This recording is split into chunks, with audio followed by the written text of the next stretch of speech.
Tapi hati ini malu jadinya. Engkau masih ada sekolah, satu SMA.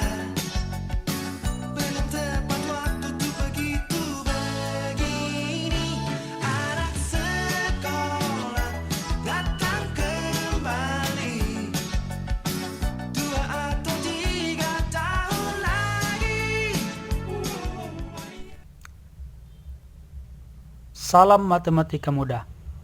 Pada video kali ini kita akan belajar perkalian bentuk sekawan pada limit fungsi.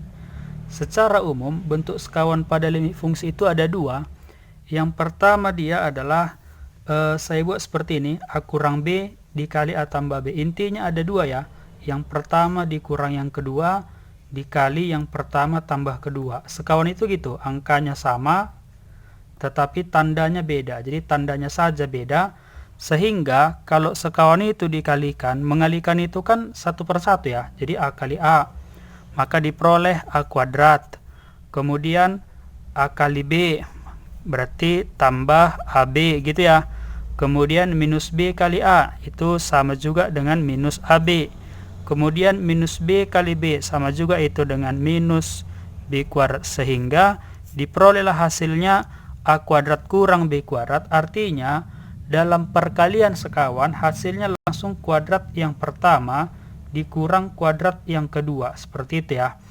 Sama halnya kalau saya buat misalnya selalu ada dua ya, atau misalnya boleh dianggap dua gitu. Jadi saya buat A ditambah akar B dikali dengan A dikurang akar B. Ini yang sekawan, jadi angkanya sama, tandanya beda. Biasanya sekawan itu dalam bentuk akar ya. Nah, cuman saya ambil analog dari sini supaya akarnya dihilangkan, kira-kira gitu. Maka diperoleh ini selalu kuadrat yang pertama, berarti A kuadrat dikurang kuadrat yang kedua, akar B dikuadratkan jadi B. Sehingga sama halnya misalnya kalau saya buat akar A dikurang dengan B, ini kan sekawan dengan apa? Selalu bentuknya atau angkanya sama, tandanya yang berbeda. Jadi satu lagi berarti akar A ditambah dengan B, gitu yang sekawan ya. Sehingga selalu hasilnya kuadrat yang pertama sehingga jadi A dikurang kuadrat yang kedua sehingga jadi B kuadrat. Seperti itu ya. Sehingga satu lagi misalnya akar A ditambah dengan akar B, ini sekawan dengan apa? Selalu bentuknya sama atau angkanya sama, tandanya yang beda. Jadi akar A dikurang dengan akar B, maka hasilnya adalah kuadrat yang pertama karena akar dikuadratkan, dikurang kuadrat yang kedua. Maka kesimpulan dalam perkalian sekawan, misalnya saya buat ada akar, nah itu kan biasa dalam limit fungsi ya. Saya buat akar dari fungsi fx ditambah dengan misalnya saya buat akar dari fungsi hx, gitu biasa merupakan fungsi gitu, dikali dengan sekawan itu selalu angkanya atau fungsinya sama di sini tapi tandanya yang beda, maka akar dari fx dikurang gitu, jadi tandanya yang beda ya, dikurang akar dari hx, sehingga selalu bentuk sekawan kalau dikalikan hasilnya selalu kuadrat yang pertama. Artinya kalau akar dikuadratkan jadi pangkat 1 atau jadi fx, gitu, dikurang dengan hx. Tetapi karena fungsi hx itu biasanya banyak, fungsi itu biasanya banyak gitu, maka ini saya kurung supaya minusnya nanti dikali ke dalam gitu. Jadi selalu dikurung kalau lebih dari 1 untuk menghindari kesilapan. Itulah bentuk pertama dalam perkalian sekawan. Bentuk yang kedua dalam perkalian sekawan ini saya ambil dari penjabaran ya. Contoh A pangkat 3 dikurang B pangkat 3 gitu ya. Maka ini kan pemfaktorannya A dikurang B dikali dengan A kuadrat ditambah dengan A kali B ditambah dengan B kuadrat, kan seperti itu.